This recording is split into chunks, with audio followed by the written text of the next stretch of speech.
ઓમ શ્રી ગણેશાય નમઃ. સ્વાગત છે મિત્રો. આ વખતે 7 સપ્ટેમ્બર 2024ના રોજ લગભગ 250 વર્ષ પછી એક અદ્ભુત અને શુભ સંયોગ બની રહ્યો છે. કારણ કે મિત્રો આ દિવસે વર્ષની સૌથી મોટી ચતુર્થી ગણેશ ચતુર્થી આવી રહી છે અને જો તમે આ દિવસે ગણેશ ભગવાનની મૂર્તિની સ્થાપના કરતી વખતે આ દુર્લભ વસ્તુ ચડાવો છો તો તમને ધનવાન બનતા કોઈ રોકી નહીં શકે. મિત્રો, જેમ કે તમે બધા જાણો છો કે ગણેશ ચતુર્થીનો દિવસ ગણેશ ભગવાનને સમર્પિત છે અને આ દિવસે ગણેશ ભગવાનને પૂજા વંદના કરવાથી તમારા જીવનમાં કોઈ પણ તકલીફ હોય, જેમ કે લગ્નમાં હોય, તમારી સંસ્થામાં હોય, પૈસાની તંગી હોય કે કર્જથી દબાયેલા હોય, વ્યાપારમાં સફળતા ન મળતી હોય, નોકરીમાં સફળતા ન મળતી હોય તો પણ અને શિક્ષણમાં સફળતા ન મળતી હોય તો પણ તમને કોઈ પણ પ્રકારની જે સમસ્યા છે તે બધી સમસ્યાઓને ભગવાન ગણેશજી દૂર કરી દે છે. વહાલા દર્શકો, ભગવાન ગણેશ શિવજીના પ્રિય પુત્ર છે, એટલે કે ગણેશ ચતુર્થીના દિવસે ગણેશજીને આ એક વસ્તુ ચડાવવાથી ગણેશ ભગવાન તમારા ઉપર જલ્દી જ પ્રસન્ન થઈને તમારી બધી જ મનોકામનાઓ પૂર્ણ કરી દે છે.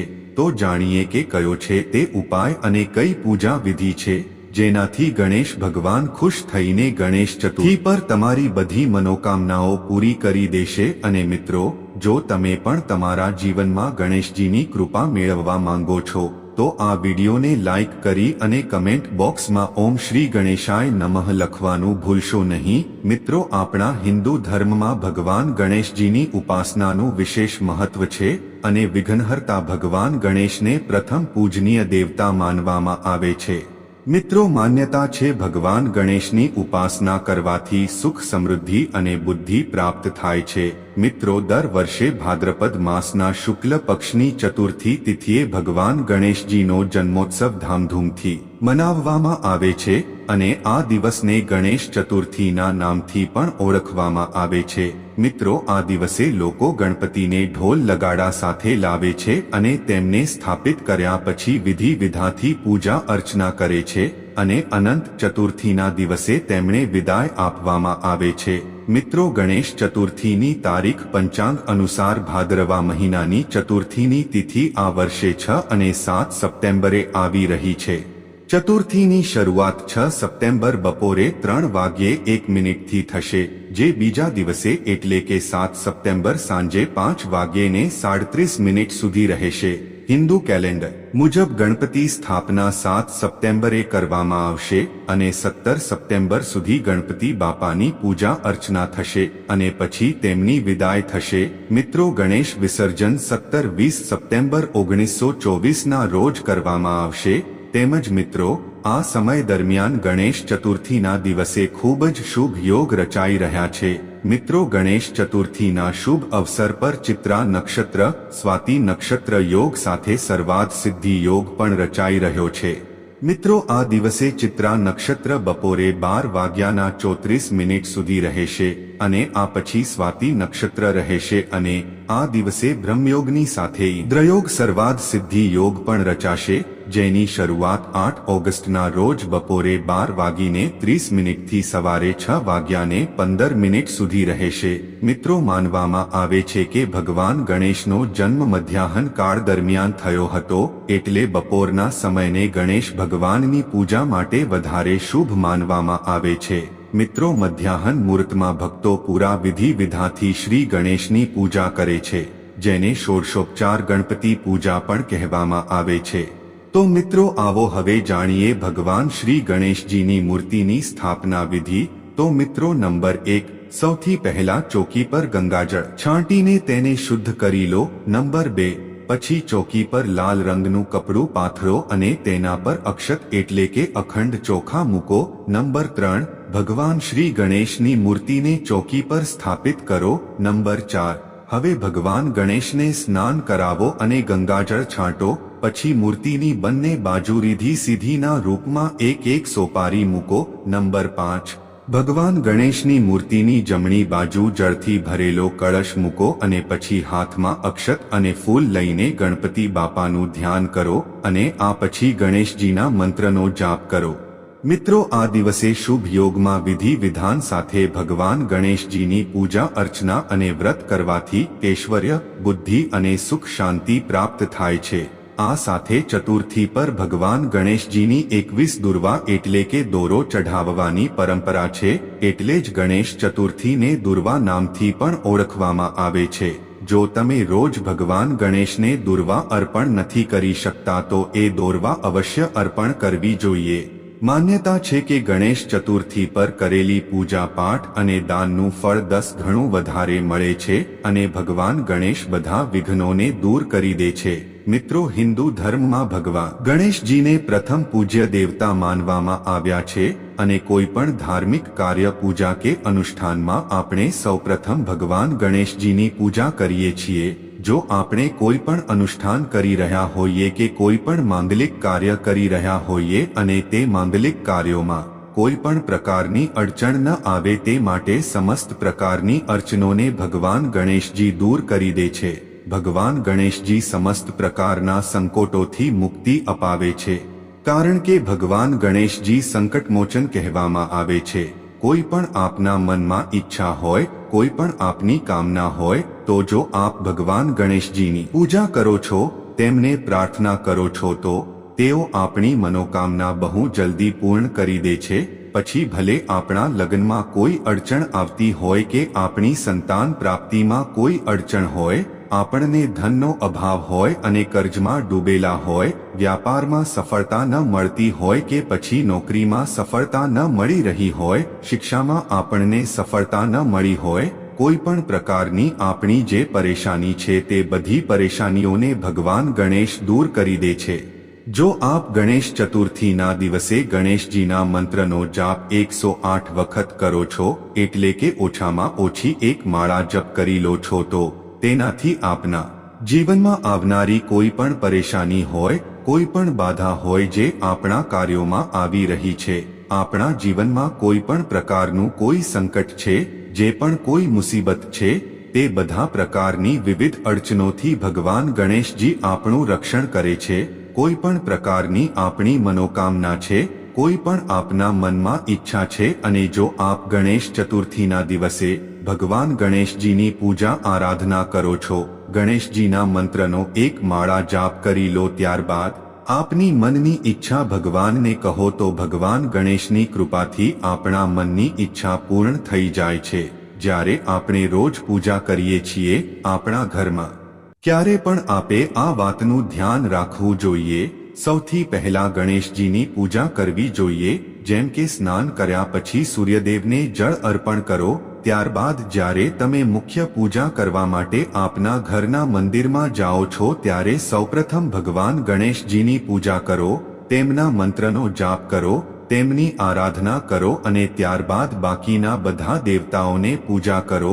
મિત્રો, સૌપ્રથમ ભગવાન ગણેશજીને પંચદેવમાં સ્મરણ કરવામાં આવે છે અને પ્રાતઃકાળ ઉઠીને જો આપ સૌપ્રથમ ગણેશજીનું સ્મરણ કરો છો, જેમ કે તમે ઊંઘમાંથી ઉઠો અને સૌપ્રથમ આપના હાથમાં દર્શન કરો, ત્યારબાદ ભગવાન ગણેશજીનું સ્મરણ કરો છો, તો તેનાથી આપણા જીવનમાં કોઈ પણ પ્રકારની મુશ્કેલી આવી રહી છે તે દૂર થઈ જાય છે. મિત્રો, ભગવાન ગણેશજીના સ્મરણ મંત્રથી જ સમસ્ત પ્રકારની અડચણો દૂર થઈ જાય છે.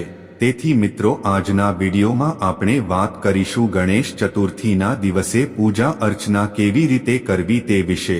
કારણ કે મિત્રો, ગણેશ ચતુર્થીનો દિવસ ભગવાન ગણેશજીનો વિશેષ દિવસ હોય છે અને આપણે રોજ ભગવાન ગણેશજીની પૂજા અર્ચના કરીએ છીએ.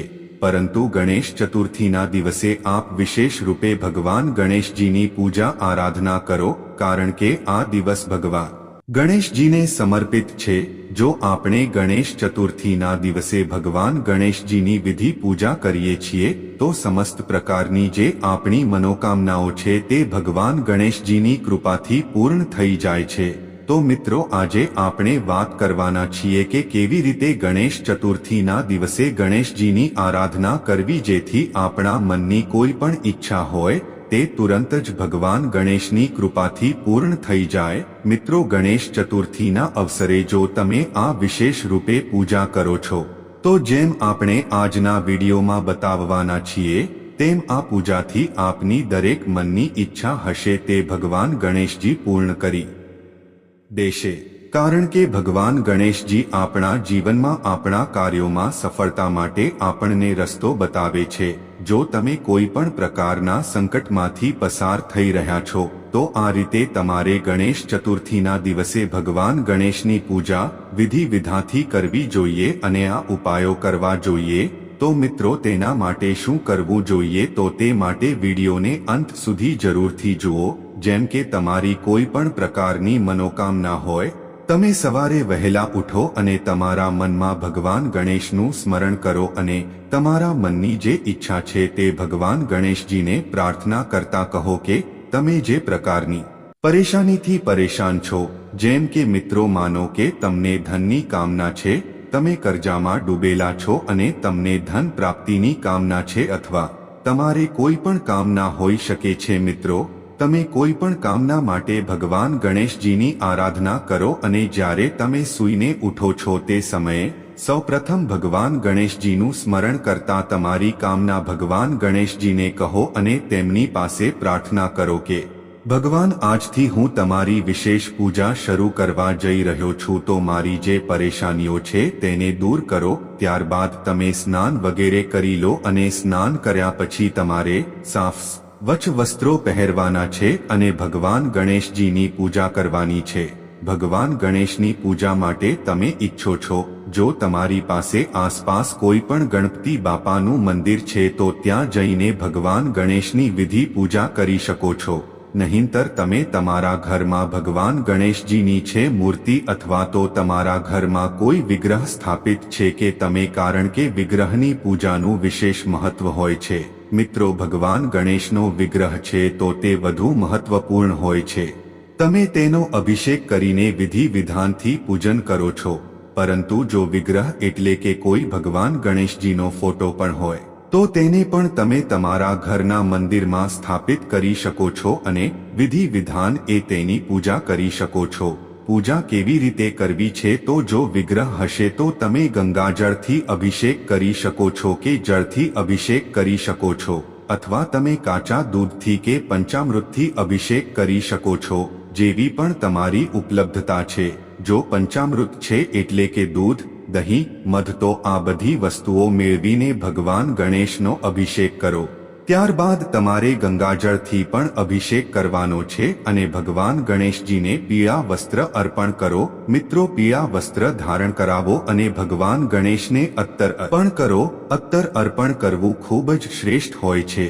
જેટલી પણ સામગ્રી તમે અર્પણ કરી રહ્યા છો, આ બધી સામગ્રી તમારી કામનાઓને પૂર્ણ કરે છે.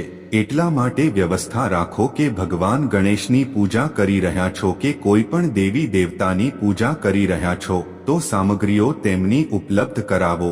આ પછી ભગવાન ગણેશને અર્પણ કરવાનું છે શુદ્ધ ઘીનો દીવો પ્રજ્વલિત કરો અને ત્યારે સુગંધિત ધૂપ જલાવો અને આકડાનું ફૂલ, કોઈ પણ ભગવાનને ખૂબ પસંદ છે તો તમે આકડાનું ફૂલ પણ અર્પણ કરો તો તેનાથી તમારી મનની ઈચ્છાઓ પૂર્ણ થાય છે. પૂજાના સમયે તમારે ભગવાન ગણેશજીની પૂજામાં પીળા પુષ્પો માળા અર્પણ કરવાની છે અને દુર્વા પણ અર્પણ કરવાની છે. તમારી ઉપલબ્ધતા અનુસાર અર્પણ કરો. જો તમારી પાસે 5 દોરવા છે તો તમે 5 દુર્વા પણ અર્પણ કરી શકો છો. મિત્રો, ભગવાન ગણેશજીને હળદર અને સિંદૂરનું તિલક લગાવો અને અક્ષતનું તિલક પણ ભગવાન ગણેશના મસ્તક પર જરૂરથી લગાવવો જોઈએ. અક્ષત જે આપણે ભગવાન ગણેશજીના મસ્તક પર લગાવીએ છીએ, અક્ષત એટલે કે જે ચોખા હોય છે તેના ટુકડા ન થવા જોઈએ. મિત્રો, તે સાબુત ચોખા હોવા જોઈએ અને તે ચોખા થોડા ભીના કરી લો.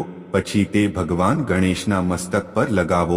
આનાથી શું થાય છે કે અક્ષત લગાવવાથી તમારા જીવનમાં કોઈ પણ પ્રકારનું સંકટ હોય તો તે દૂર થઈ જાય છે અને સુખ સમૃદ્ધિની પ્રાપ્તિ થાય છે. તેથી મિત્રો, હવે તમે પૂજા કરો છો ત્યારે ભગવાન ગણેશના મસ્તક પર અક્ષત જરૂરથી લગાવો અને આ દિવસે પીળા રંગનો મોદક ભગવાનને અર્પણ કરો. જ્યારે આપણે તેમને તેમની પસંદગીની કોઈ વસ્તુને અર્પણ કરીએ છીએ ત્યારે ભગવાન ગણેશ ખૂબ જ પ્રસન્ન થાય છે. મિત્રો, ગણેશ ચતુર્થીના દિવસે ભગવાન ગણેશને જો તમે સાબુત મૂંગ અર્પણ કરો છો તો જ્યારે પૂજા કરી રહ્યા છો તો વિશેષ રૂપે તો સાબુત મૂંગ અવશ્ય હોવી જ જોઈએ. થોડી સાબુત મૂંગ તમે ભગવાન ગણેશના ચરણોમાં અર્પણ કરો અને તમારે એક વિશેષ પ્રસાદ બનાવવાનો છે. મિત્રો, તે પ્રસાદ શું છે? તે છે ધાણાનું ચૂરમું.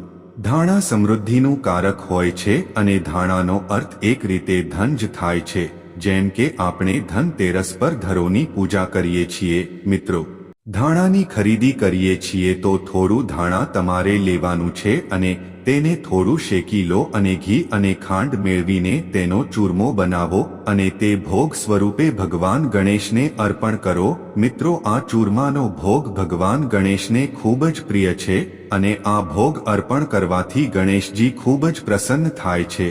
તેથી જો તમે આ ચૂરમાનો ભોગ લગાવો છો તો તે ખૂબ જ શ્રેષ્ઠ છે અને આ ગણેશ ચતુર્થીએ તમે ભોગ જરૂરથી અર્પણ કરો.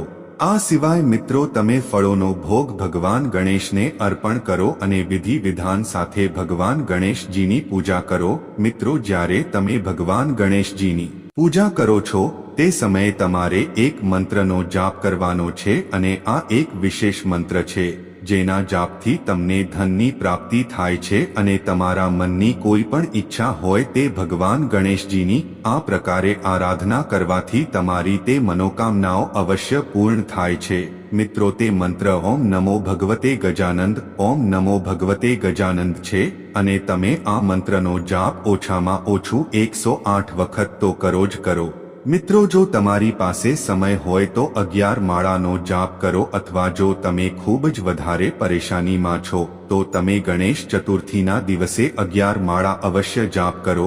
ગણેશ ચતુર્થી ના દિવસે જો તમે આ કરી લો છો તો વિશ્વાસ રાખો કે ભગવાન ગણેશજીની કૃપાથી તમારા જીવનમાં કોઈ પણ પ્રકારનું સંકટ હશે તે દૂર થવા લાગશે અને તમારા જીવનમાં સફળતાના રસ્તાઓ ખોલવા લાગશે. મનની જે પણ ઈચ્છા છે જે તમે ભગવાનને કહી છે, તમારી ઈચ્છા પૂર્ણ થવા માટેનો તે રસ્તો હોય તમને દેખાવા લાગશે. ગણેશજી બધા પ્રકારના સુખો આપનાર દેવતા છે અને તેઓ વિઘ્નહર્તા છે, સંકટમોચન છે અને રિદ્ધિ સિદ્ધિના દાતા પણ છે.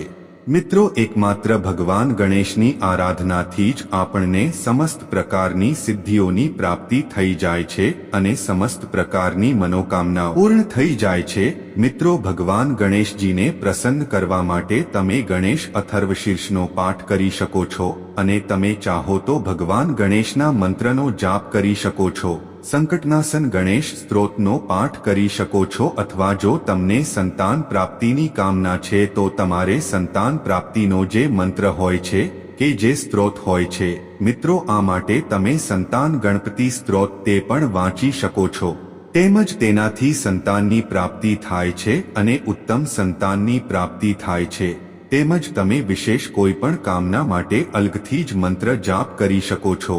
પરંતુ આ મંત્રનો જાપ તમારે ગણેશ ચતુર્થીના દિવસે 108 વખત જરૂરથી કરવાનો છે અને તમે માત્ર ગણેશ ચતુર્થી પર આ કરી લેજો. મિત્રો, ગણેશ ચતુર્થીના દિવસે ભગવાન ગણેશની પૂજા કરો છો તો તમારા મનની કોઈ પણ ઈચ્છા એવી નથી જે ભગવાન ગણેશજી પૂર્ણ ના કરે. તમને ભગવાન ગણેશજી પર વિશ્વાસ હોવો જોઈએ કે ભગવાન ગણેશ પાસે આપણે જે આપણી પ્રાર્થના કરી રહ્યા છીએ અને તેઓ આપણી પ્રાર્થના અવશ્ય સાંભળશે અને આપણી તે પ્રાર્થના અવશ્ય પૂર્ણ થશે. તો મિત્રો, આજનો આ વિડિયો પસંદ આવ્યો હોય અને માહિતી સારી લાગી હોય તો વિડિયોને એક લાઈક કરી દેજો અને વધુમાં વધુ શેર કરજો અને કોમેન્ટ બોક્સમાં ઓમ શ્રી ગણેશાય નમઃ ચોક્કસથી લખજો, જેથી કરીને ગણપતિ બાપ્પાની કૃપા આપણા સૌ ઉપર બની રહે. તેમજ મિત્રો, જો હજી સુધી તમે ચેનલને સબસ્ક્રાઇબ ના કરી હોય તો ચેનલને પણ સબસ્ક્રાઇબ કરી દેજો, જેથી કરીને આવી અવનવી માહિતી તમને રોજ અમારી ચેનલ ઉપર મળતી રહે. તો મિત્રો, ફરી મળીએ એક નવા વિડીયોમાં નવી માહિતી સાથે. ત્યાં સુધી આપ સૌ અને આપનો પરિવાર સ્વસ્થ રહે, ખુશ રહે. જય માતાજી, હર હર મહાદેવ, જય સંકટ મોચન મહાબલી હનુમાન કી જય. બોલો ગણપતિ બાપ્પા મોરિયા.